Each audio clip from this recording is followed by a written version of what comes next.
The chances are that if you're watching this channel, you know that both Renault and Nissan are working very hard on their own autonomous vehicle programs, developing a suite of advanced driver assistance and fully autonomous vehicles alongside a next-generation range of electric cars. And I'm one of the lucky few to have experienced them firsthand at the Renault-Nissan Innovation Technology Innovation Centre in Silicon Valley, riding in both a self-driving Nissan Leaf and a partially autonomous Renault Zoe ZE. Well, later this year, we'll see some of that technology reach the marketplace inside Nissan's next-generation Leaf in the form of Nissan's ProPilot driver assistance package. First made available in the Nissan Serena minivan in Japan at the end of last year, the current iteration of ProPilot combines the lane keep assistance with radar-activated cruise control, cross-collision detection and traffic jam assist to keep you and your car perfectly positioned in the lane at all times and a safe distance from the car in front. Eventually, however, it will be far more advanced, with Nissan planning full Level 5 autonomy for its vehicles by 2020. As a reminder, Level 5 autonomy not only means the car can drive for you, something we're already seeing in certain vehicles, but it can drive for you all of the time and be able to cope with an unexpected event without requiring you to take over control of the steering wheel. Right now, systems like Tesla's Autopilot and the current generation of ProPilot can't do that.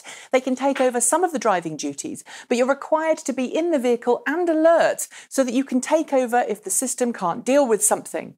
Full Level 5 autonomy is important though, as it gets cars to the point where they no longer need drivers. Assuming, of course, that we can sort out the legislative implications of that, which in turn means that your car may not need you in it in order to drive somewhere. Which is why the Renault-Nissan Alliance has been hard at work behind the scenes with several companies, including Japanese game developer DNA and French transport firm Transdev, on developing their own autonomous vehicle ride-sharing platforms. Eventually, the goal of both companies is to offer driverless car hailing and ride-sharing services, something which could help them transition from being merely automakers into being mobility providers. Of course, the idea isn't all that new. Many other companies, including Daimler, BMW and Tesla, have explored the option of having fully autonomous rideshare services in the not-too-distant future. But it's important to note here a little difference. Renault-Nissan's stance on autonomous vehicles has always been towards a future where autonomous vehicles give drivers the option to do the driving themselves, rather than doing all the driving as a car, letting the computers do the boring, menial driving in town, and then letting owners or suitably qualified passengers to have the option of driving when the road becomes less bothersome and more fun. And that means we're not just likely to see an Uber or Lyft clone from the Alliance using autonomous electric cars, but also a service a little closer to BMW's Drive Now or Reach Now service, where you can book a car to borrow and, rather than have to go through town tracking said vehicle down, have it drive to a convenient place to meet you.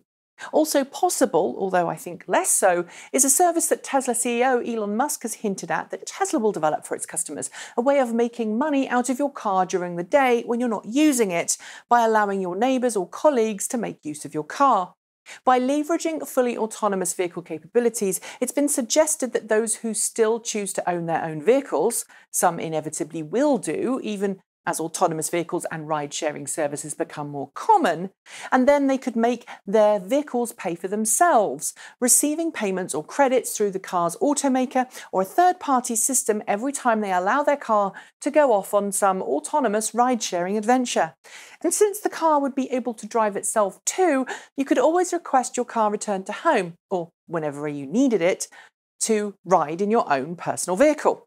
Of course, then, it's no surprise that Renault-Nissan, like other major leaders in electric vehicle technology, are working on ride-sharing services that make use of autonomous vehicles, as well as the wireless inductive charging technology those vehicles will need to happily autonomously charge in between jobs. Indeed, by 2030, it's estimated that the autonomous vehicle ride-sharing market will be worth 5 times what the taxi market is today. It's big business, and Renault-Nissan, like BMW and Tesla, wants in on the ground floor. Just like other autonomous vehicle programs, though, there are some legislative hurdles that threaten to get in the way and scupper any technical progress that's being made. While the cars are almost ready to drive themselves, the law isn't. And with every country and sometimes every state and region having their own special snowflake set of requirements for autonomous vehicles, there needs to be a global consensus on autonomous vehicle operation before we can see such programs really take off. Dealing with those legislative hurdles is going to take some time, and it's going to require buy-in from all of the rival companies to ensure that they're all asking the same thing of legislators. In Renault-Nissan's case, that's going to have to include a good way of ensuring that those who can drive get the option of driving themselves, while those who can't can also make use of the same vehicles. While that's fairly easy to implement technically, it's going to be very interesting to see how the legislative process responds to the Alliance's wish to let people drive if they want, since every time a human steps behind the wheel, they increase the risk of an accident. I guess we'll just have to wait and find out what the solutions are that are presented. Do you like the idea of having an autonomous car come and pick you up? Do you think car ownership figures will drop when vehicles like Renault-Nissan's automated lift share service become a reality? Or do you still just not trust self-driving cars? Leave your thoughts in the comments below. Don't forget to like, comment and subscribe. And of course, don't forget to help keep those wind turbines spinning by switching to New Zealand's only carbon zero certified renewable electricity company. That's it. Thanks for joining me. I'm Nikki Gordon-Bloomfield, and until next time, hug a tree. Bye.